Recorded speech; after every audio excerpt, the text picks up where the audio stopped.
So Dave, thanks for taking time to sit down today. Absolutely. I was doing a seminar last night, and when we got all done, as typical, parents flocked to me, a lot of questions, but there was this theme that came on that I kind of wanted to get your take on, because everybody was really feeling like we're two hardworking parents. Yep. We are trying to figure this thing out. We feel like we're doing the right things. Then when we kind of learn the process that we never heard of before seeing it from you, my God, how are we going to get this done? Yeah. You've been doing this for a long time. What is the problem when it comes to, parents that are, whether they're struggling, but you got the family, two parents working full time. Yeah. They've been focusing on this their whole life, and now it's almost here and they feel lost. Yeah. So, the problem in its own right is that most people, they really do start planning for college early, right? They start when their child's born and they start putting money away. Mm-hmm. But the reality is they have no idea how much is enough money. So they kind of are saving without a goal or an end in mind. Okay. And then once the reality sets in where they figure out what college costs, they realize there's a shortfall and time's too late. So that's the problem, right? Yeah. It's that it's almost like a false sense of security, right? Got it. Why is this such a problem right now in this environment, in this world we're in? Yeah, again, you look at the cost of college, the skyrocketing cost of college. You look at down markets. You look at the way that kind of handles portfolios, and people saving in 529s and saving over a rhythmic period of time to a small degree. And I think the financial services industry is also part to blame here, where it's like, hey, you want to set up a college savings plan? Well, okay, so you want to do $50 or $100 a month. And the reality is it's just not enough money. Mm-hmm. But if you told somebody to put more in, mm-hmm. they wouldn't be able to do it, and they kind of laugh it away. So I think that the why it's such a big problem is because of that false sense of security. You save, then you get to the end line and you're like, oh man, mm-hmm. we don't have enough. And when somebody realizes that they don't have enough, how much worse can it potentially get? What's the long-term effects with that? Yeah, we talk a lot in our industry about, retirement planning, college planning. Are they different? Are they unique? Is one going to have an effect on the other?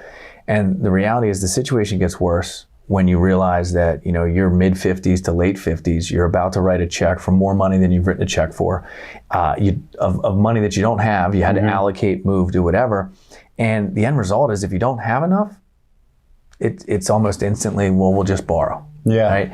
And so when you take a loan at 58 years old or 60 years old or 55 years old on a 10-year repayment cycle, you're now facing retirement mm-hmm. and paying down debt that you never intended to take or you never planned to take, right? You think about the mortgage, right? We know we take a 30-year yep. mortgage. We know when we do it. We plan for that. We know that it's a reasonable payment over a period of time.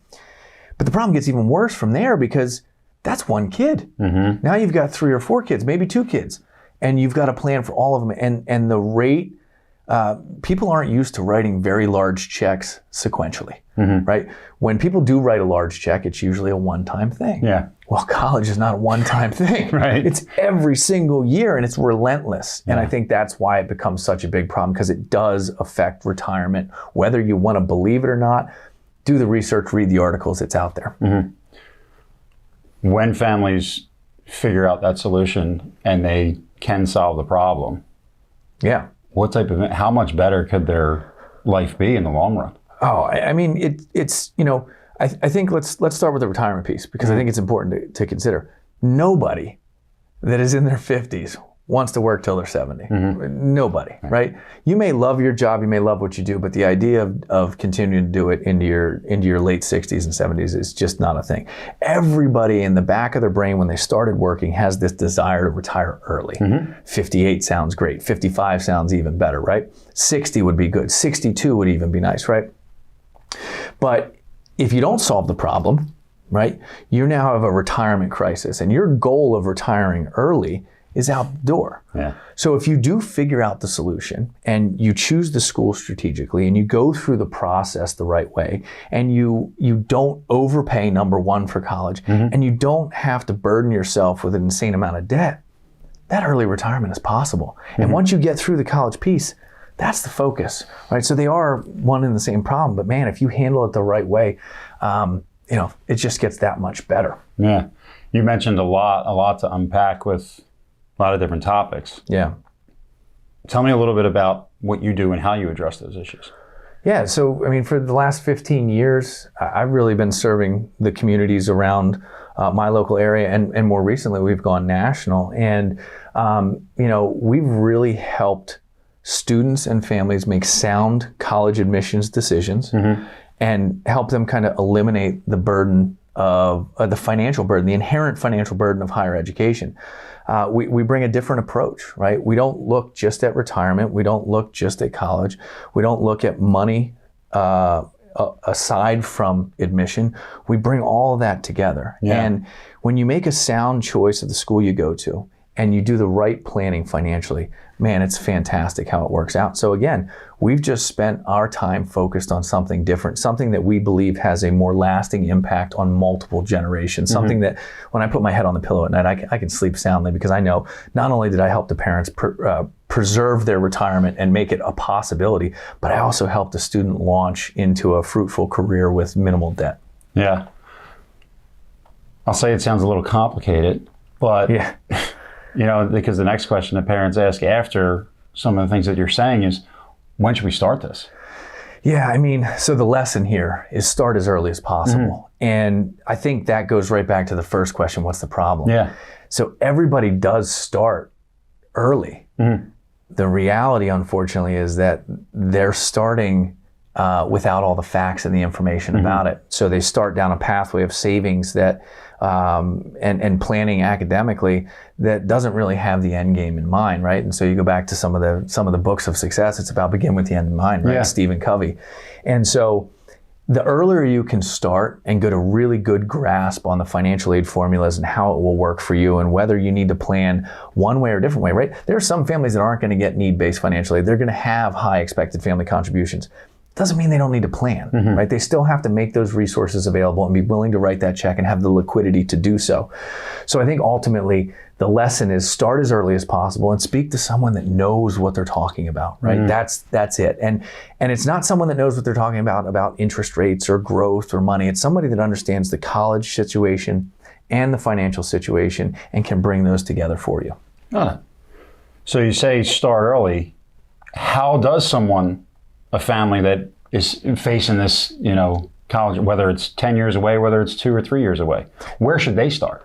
So, I mean, I can tell you how we do it in our business, because I think that's the easiest way for me. We give away blocks of time to families that are interested in it, because ultimately, to have that lasting impact I talk about, we have to sit down and really understand someone's situation. And we can't help everybody. So one of the ways that we kind of sort out who we can help and who can really win at this game is by having probably an hour-long conversation with them about their goals and their child's goals and the performance of their money and the performance of their child in high school, to try and determine if we can help them. So for us, it's as easy as booking an appointment to have what we call a free consultation, which really is what we call a financial aid test, so that we can determine, where do you fit in this game? So I think that's probably the best place to start to try and understand where your family is. Got it. Families go through this, they end up working with you. What are their, you present solutions to them. What is their life like after they found you, they decided to work together? What does that look like now? So I think it's twofold, right? It's financial confidence on the front, which is, and the back, right? So they understand what they're going to be asked to pay. They understand where the money is that they're going to use to pay it. But it's also on the student side. We help them in the admissions choices. We help them try and pick the major, find the career, and absolutely try and avoid, the 6-year average of going to college, to try and eliminate some of that, so that whatever financial plan is created, the admissions plan that this child goes on, or the guidance that this child receives, is equally beneficial, both in finance and in the student side. So I think the idea here is that, what I hear when someone enrolls is there's twofold, right? Number one, it's, God, we feel like a burden's been lifted.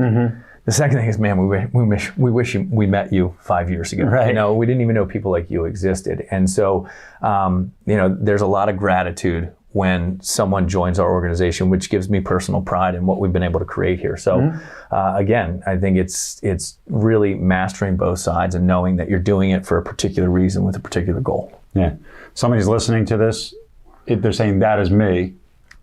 How do they get in touch with you? How do they set up that meeting? Yeah, easiest way to do it is go to elitecollegiateplanning.com and click on the book now, or research inside there. And we have a lot of videos, a lot of content out there, College Knowledge Podcast. We've got a lot of things we're doing to educate families and students on the college admissions process and the financial aid environment. So, but go to elitecollegiateplanning.com and click book now, or dig in and see what you see on there that intrigues you, I guess. Great insight as always, Dave. Thank you for joining me. Absolutely. For this discussion. Glad Appreciate to share. it. Thanks.